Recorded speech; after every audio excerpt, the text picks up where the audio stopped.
Bonjour, bonjour.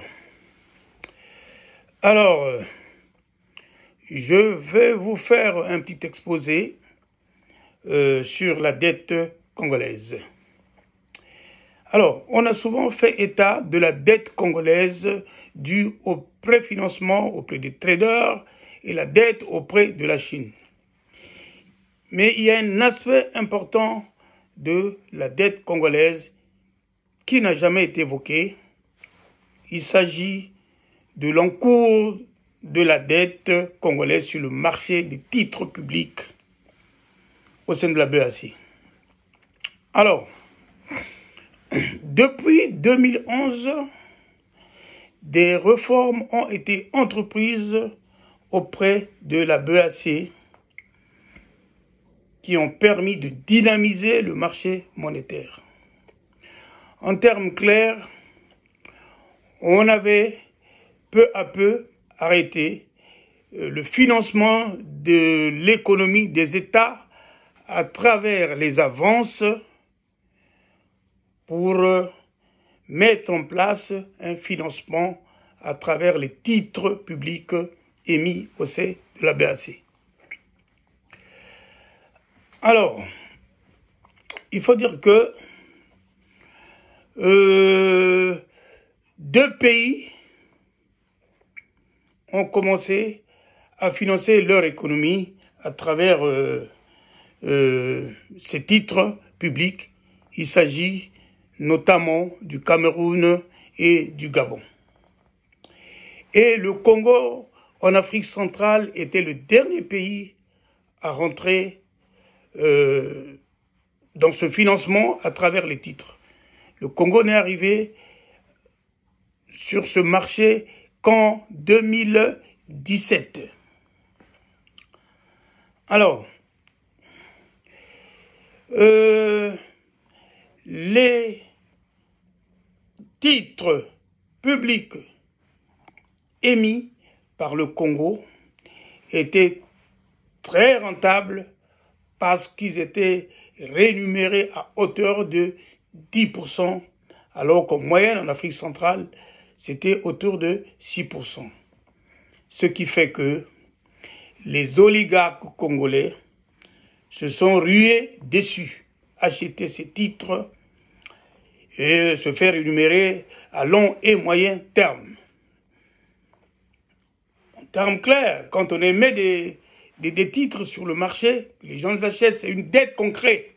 C'est-à-dire qu'on vous fait une avance que ceux qui l'ont acheté, ils vont recouvrir à long et moyen terme, avec un taux que l'on vient de définir ici. Donc dans le cas du Congo, c'était 10%.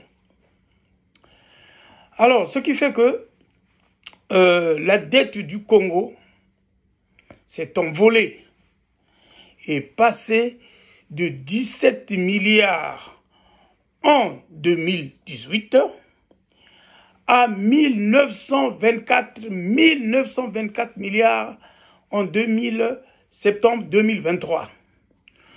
Soit une augmentation, tenez-vous bien, de 11 500%.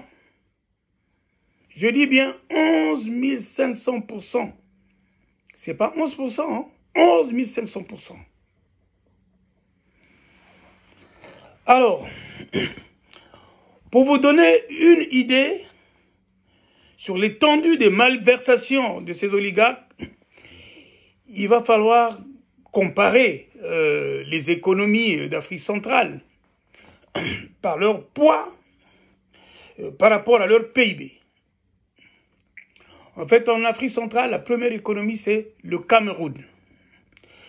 En deuxième position vient le Gabon.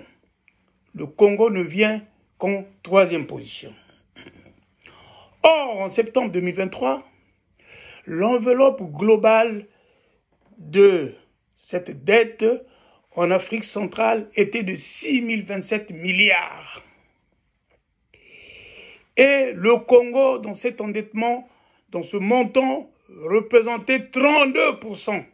Je dis bien 32%. Alors qu'en termes de poids économique, le poids du Congo n'est qu'autour de 18%. Voilà. Alors, il va falloir ici que je vous éclaircisse, je donne des éclaircissements sur la notion de la dette. En fait, la dette n'est pas mauvaise en soi. Pour cela, il faut distinguer deux types de dettes. Il y a ce qu'on appelle la dette vertueuse. C'est cette dette qui permet de soutenir la croissance et de créer les emplois. Et la seconde catégorie de dette, c'est la dette non vertueuse, ce qu'on peut appeler la dette toxique comme celle du Congo, qui ne permet qu'assurer les équilibres budgétaires, pour parler trivialement, pour boucher les trous. Je vais vous prendre l'exemple d'un pays comme le Gabon, le Japon. Comme vous le savez peut-être, le Japon est parmi les pays les plus endettés, sinon le pays le plus endetté du monde par rapport au PIB. Parce que le taux d'endettement du Japon est de 221% par rapport au PIB. Mais, comme vous le savez, le Japon est la troisième puissance économique mondiale. Pourquoi? Parce que le Japon finance son économie en émettant des obligations. Et cet argent, c'est pour financer des projets dans l'éducation et dans la santé. Et figurez-vous bien, ça c'est ce qui est important. Le taux de rémunération des obligations du Japon est réduit et insignifiant.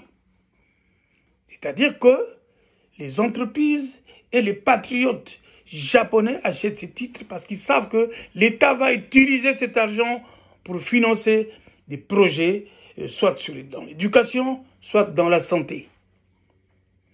Alors que, comme je l'ai dit tout à l'heure, les titres publics congolais sont rémunérés à hauteur de 10%. Ça veut dire que les oligarques congolais s'en mettent plein les poches. Ça augmente l'endettement du Congo. Voilà. Alors, pour terminer, je dis que les autorités monétaires congolaises n'ont jamais utilisé un instrument en finance, un instrument financier qu'on appelle l'effet levier. L'effet levier permet non seulement de mesurer le retour sur investissement d'un endettement, mais permet de calculer dans quelle mesure cet endettement a permis d'augmenter la capacité d'investissement d'un pays. Voilà. Chez nous, on se rend compte qu'on émet des titres publics, mais le pays ne fait que s'appauvrir et finalement aucune réalisation sociale. C'est le comble de ce type de financement. Et voilà pourquoi on parle du scandale. À bientôt. Merci.